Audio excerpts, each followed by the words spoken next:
Ce n'est pas une opinion, c'est un fait. Selon le ministère de la Culture, 67% des Français qui jouent d'un instrument ont fini par abandonner.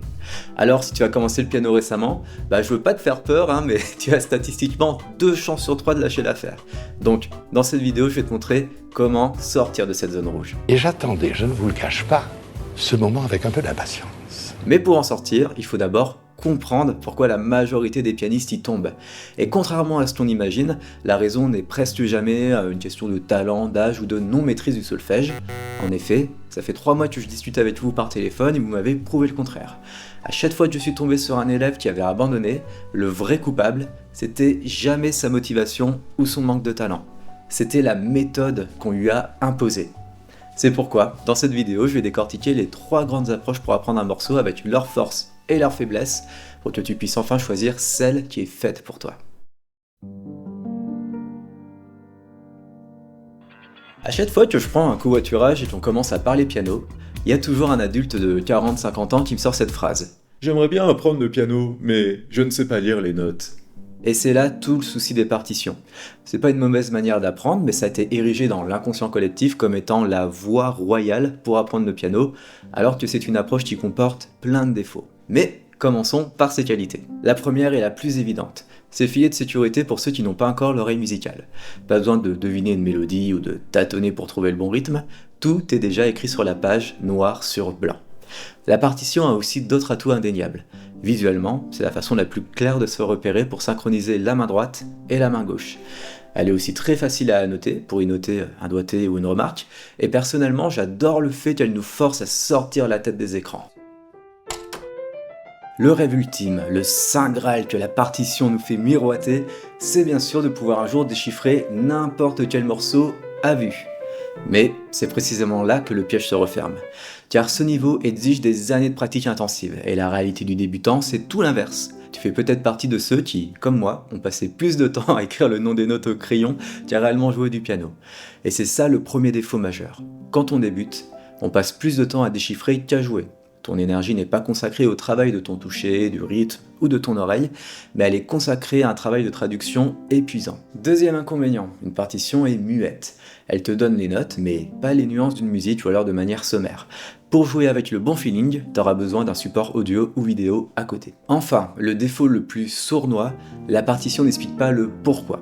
Tu joues une suite de notes sans comprendre la logique qui les relie et ça, c'est un frein terrible pour la mémorisation. Si tu ne comprends pas ce point, pas d'inquiétude, j'y reviens en détail quand je vais parler de la 3e méthode.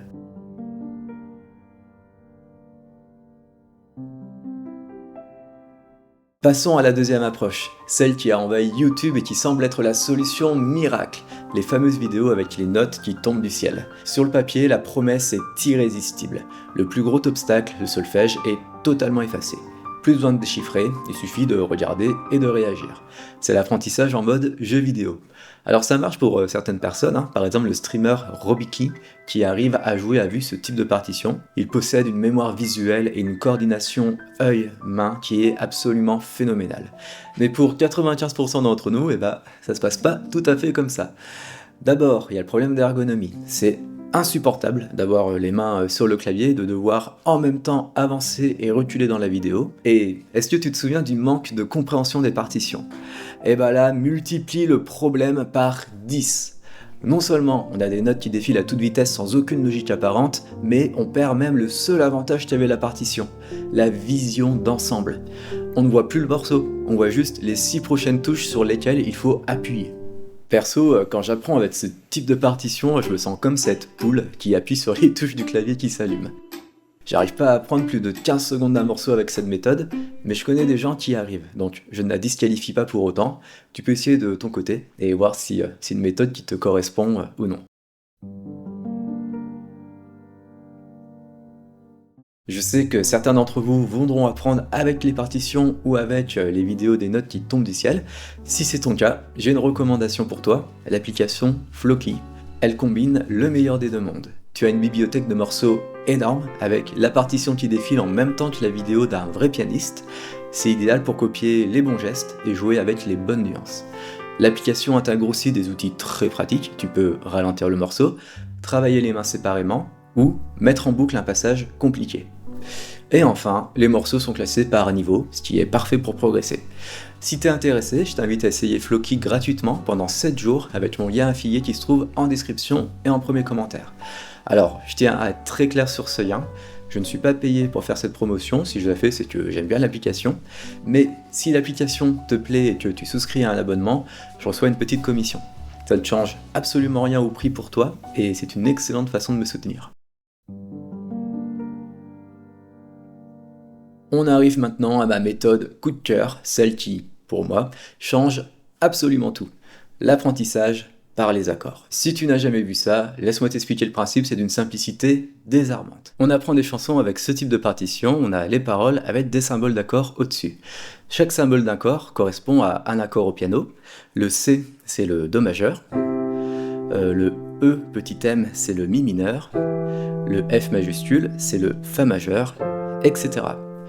Et le but, ça va être de plaquer les accords par-dessus les paroles. Ça fait longtemps que t'es parti, maintenant. Si ça t'intrigue, je t'ai préparé un cadeau. Tu peux télécharger en description le mémo des 24 accords indispensables.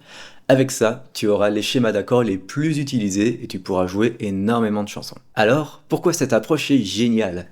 D'abord, pour le plaisir immédiat. Plaquer quelques accords, c'est à la portée de tous, même en partant de zéro. Et surtout, ça te libère d'un des plus gros blocages du débutant, la coordination complexe entre les deux mains, puisque tu ne vas pas forcément jouer la mélodie à la main droite. Aussi, elle incite à comprendre ce que tu joues et donc à devenir autonome.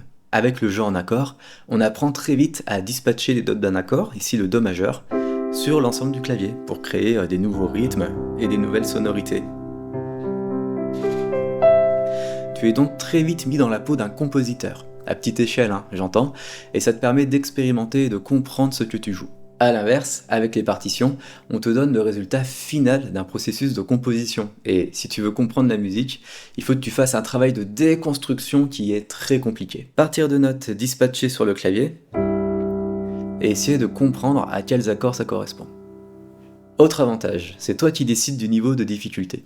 Au tout début, tu peux te contenter de jouer les accords simplement au moment où ils apparaissent au-dessus des paroles. Ça fait longtemps que t'es parti, maintenant.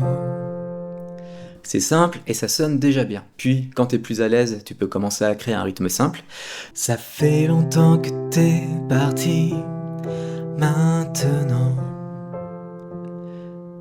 Plus tard, tu pourras transformer ces accords en arpèges et utiliser les renversements. Ça fait longtemps que t'es parti, maintenant.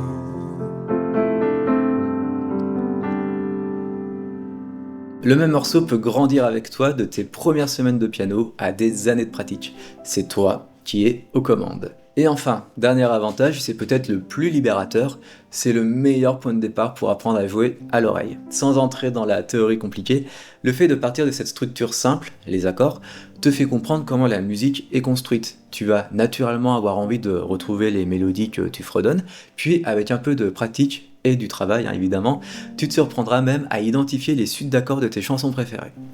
Bien sûr, aucune méthode n'est une solution miracle et il est crucial de nuancer le tableau. Alors reprenons.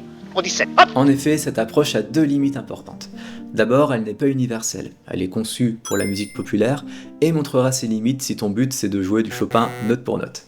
Ensuite, et c'est le point le plus important, sa plus grande force, la liberté qu'elle offre, et aussi son plus grand défi. Contrairement à une partition, ici tu es beaucoup moins guidé, le rythme n'est pas écrit noir sur blanc et la mélodie n'est pas inscrite. C'est à toi de jouer, tu vas devoir apprendre à construire tes propres rythmiques et si tu veux jouer la mélodie, va falloir la retrouver à l'oreille. C'est une excellente chose sur le long terme, car c'est ce qui te force à devenir vraiment autonome, mais soyons clairs, au début, ça peut faire peur. Maintenant que je t'ai présenté ces trois approches, ne panique pas, la solution n'est pas d'en choisir une, mais de les combiner intelligemment au fil de ton apprentissage. Et c'est exactement ce que j'ai fait. J'ai commencé par le jeu en accord, c'était la façon la plus directe pour m'accompagner simplement et obtenir des résultats rapides. Quand j'ai voulu intégrer les mélodies à la main droite, j'ai utilisé une solution intermédiaire le temps que mon oreille se forme. Je me suis servi de partitions simples, par exemple celle du site Novice Chord, qui indique à la fois la mélodie et les accords. et ça m'a permis de jouer facilement la mélodie à la main droite. Et aujourd'hui, j'en suis à un point où je sens que pour vraiment progresser et aborder le répertoire classique, je vais devoir apprendre à lire les partitions traditionnelles, mais j'y vais tranquillement et à mon rythme. Et si comme moi tu es convaincu que commencer par les accords est la meilleure approche pour toi, j'ai justement la suite logique. Pour éviter simplement de plaquer les accords, regarde cette vidéo où je te montre 10 rythmiques essentielles. C'est le premier pas concret pour rendre ton jeu vivant et développer ton autonomie. Si ça t'a plu, n'oublie pas de t'abonner et à la prochaine.